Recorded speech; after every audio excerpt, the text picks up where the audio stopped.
Hello, hello. Oh no, I can't do that, that's Adam Gibbs. What's up, YouTubers? Welcome to another vlog. Now, I'm still out, I've just come back from a shoot.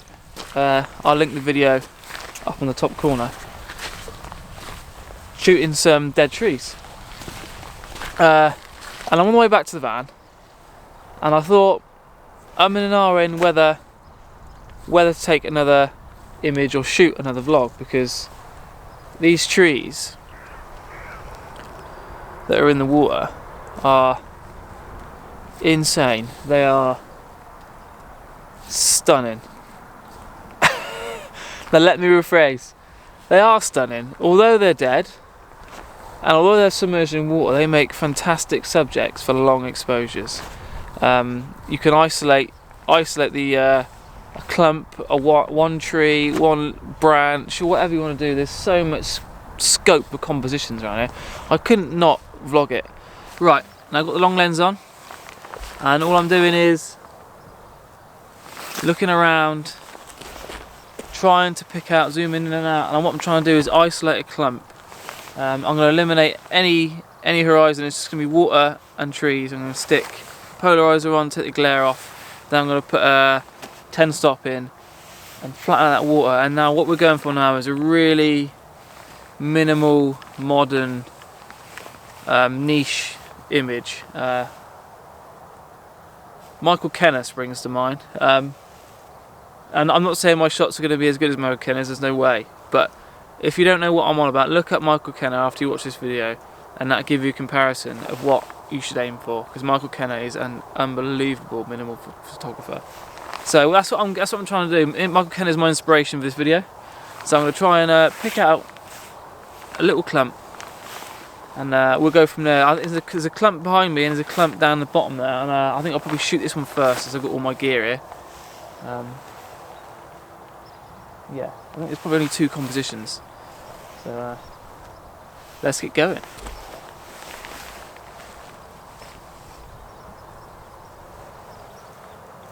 Right, so what I've just done is I've pinched in, I've digitally zoomed in, and I'm just manually focusing. Now, as you can see from the film,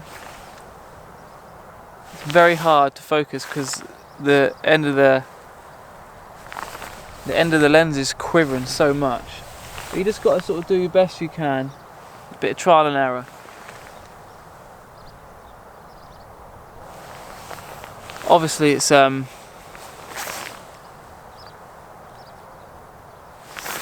not too easy to do. Right, so what I've got now, I'm at 50th of a second in f9. I'm going to put the cable release in. I'm going to turn that polarizer, take out that glare, and then I'm going to put my 10 stop in. So I've just taken a base shot, like I said to you a minute ago, 1/50th of a second. And I really like it, actually. I like it without the long exposure. You've got a little bit of texture from the obviously the rippling in the water, and it's got that sort of shimmery, glassy feel to the shot, which is quite nice. Anyway, we're still going to do a long exposure because I think that will just turn the image modern. It will just class it up a little bit. But yeah, we've got histograms right in the middle. We're bang on. I'm at 195mm with the Tamron lens. Yeah, let's get that 10 stop in, and see what that looks like. But here's a shot I just took, 1/50th of a second.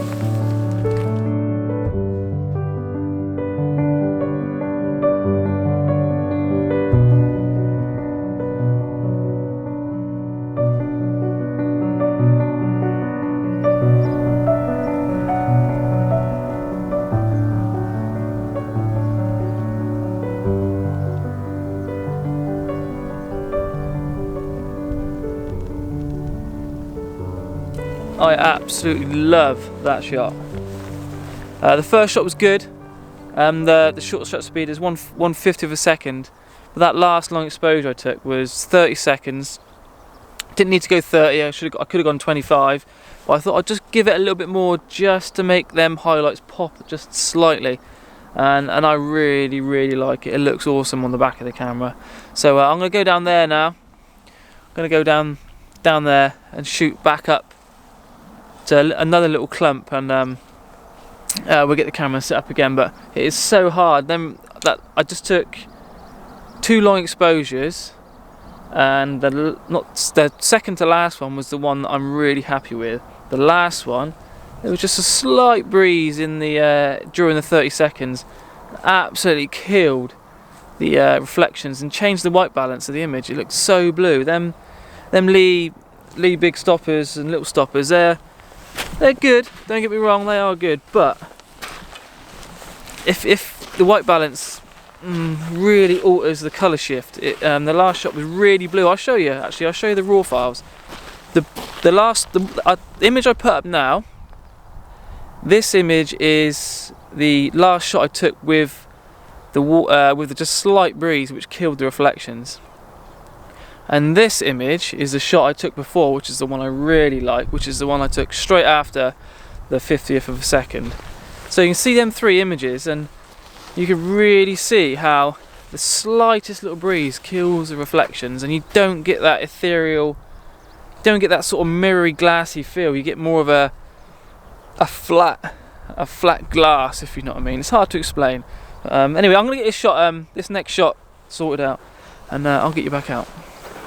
So for me, a shot like this is all about isolation. You can see I've got fantastic, well, I did have fantastic mirror conditions, and I've got this clump just here. This is the one I'm going to photograph, but you can see that there's some of the branches are intertwined with each other, and it's very hard to separate it from the ones that are coming in very close. It's doable. I do believe I can separate it. But can I make the actual clump? Can I separate some of the branches that intertwine themselves within that clump? I'm probably not. In an ideal world, I think I would like to be able to do that. But anyway, that's what it is. Now what I'm going to try and do is just walk around with my camera, up and down. Tiny little increments make a massive difference, especially with a telephoto lens. You're talking millimeters. When you've got on a tripod, you tilt that millimeters, and that makes a massive difference to your shot. So a little tip, tiny little increments, but don't get your camera on your tripod straight away. Walk around with it, up and down. Like I said, tiny little increments will make a massive difference to your minimal Michael Kenner lookalike shot. And that's exactly what I'm going to do. And then when you feel like you've got your composition and the area you want to be in, grab your tripod, dap it down in the ground like that. It helps if you've got spikes, and go and plonk your camera on it.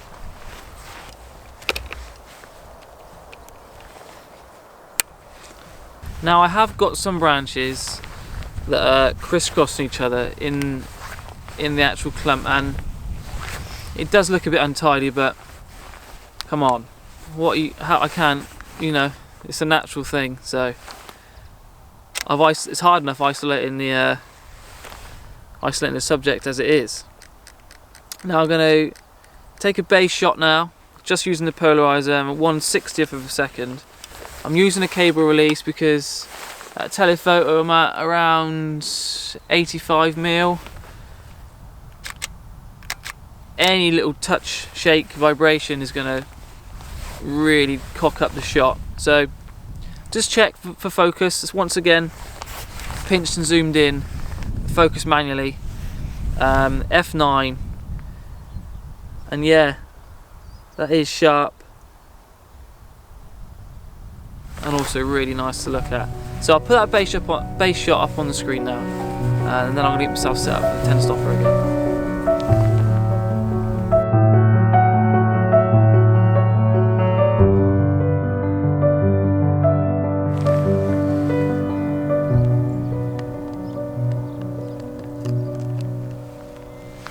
Right, so I got my 10 stopper in. I took my base shot. It was around 1/40th of a second. So now we're looking around 20 seconds, but I think what I'll do is I'm going to do a 30-second exposure. One, I haven't got to use lock off the shutter in bulb mode.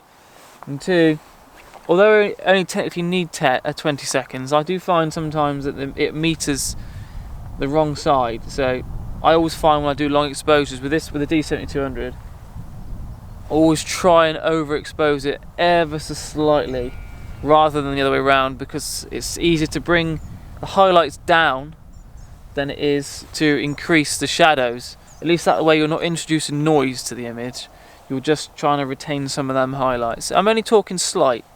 So yeah, I'm just going to wait for a little bit of a lull in the breeze. There is tiny little breeze. And we're going to run that 30-second exposure and see how it turns out.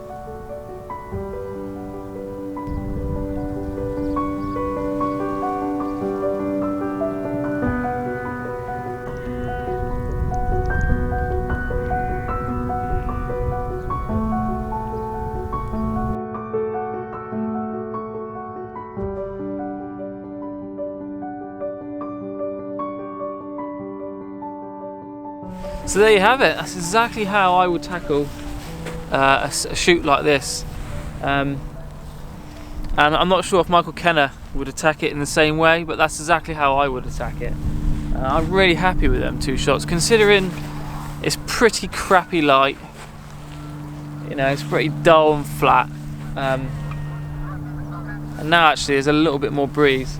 I'm really happy with them minimal shots. It just... Little tip when you're doing long exposures or any shots like that is eliminate the sky. It's a real... I know I do always bang on about look at eliminating things, not what can I include. In terms of long exposures like this, in like a minimal long exposure, that's 100% rule number 1. You have to eliminate things that are not adding to the shot. So that's exactly what I've done. I walked around, I picked my composition, and once I picked my composition, and then I tried to move and make micro adjustments to try and clean up that focal point as much as I can, obviously without going in there and snapping twigs off and getting very wet. That's exactly what I believe you should do, and it's exactly what I have done. And you can see the shots I took, and you can let me know down in the comments below whether you think I'm right or whether you actually even like the style of photography, that minimal Michael Kenner style. Now I absolutely love it. It's there's something deafening about that minimal look. It keeps your eyes on it, even though there's not a lot in there going on. That is what's drawing you to looking at the image, because you're looking for things that possibly ain't there, but you're still looking at that picture. And I think they're so powerful. But yeah, eliminate things. Cable release long exposures, especially when using a telephoto lens. As that lens I got, it's an external barrel, so even more so. I couldn't do this if it was even remotely windy. It'd be a complete waste of time. The fact it's so still. If you had, say, an f4 lens, Nikon f4 or Canon 70-200 with an internal zoom, you'd probably be fine. It's just because I got an external zoom. So cable release to reduce shake. You don't have to buy an expensive tripod, but you need solid foundations. You wouldn't build a house on crappy foundations, it'd fall over. It's no different with taking a picture. You need to be on something sturdy, whether it's £5 or 500 quid, don't matter, as long as it's sturdy. And then just take your time, think about what you're doing and just enjoy the peaceful moment, because it will come out in your photography. If you're having a good time, it will come out in your images. And I think I've had a good time, so hopefully it'll come out in my images. Otherwise I'll just talk a load of old shit and you will never watch any of my videos again. But yeah, I hope you enjoyed the video. I hope you picked up some tips. Long exposures, love them or hate them, they're very high impact, especially something like this. I love it. Yeah, I'm Photoninja, I'm back at Colliford Lake. This is the last video from Colliford Lake for a while. Like, share and subscribe, and don't forget to comment down below and let me know what your thoughts are on my thoughts, and whether you like my images, and I'll see you on the next one. Ciao.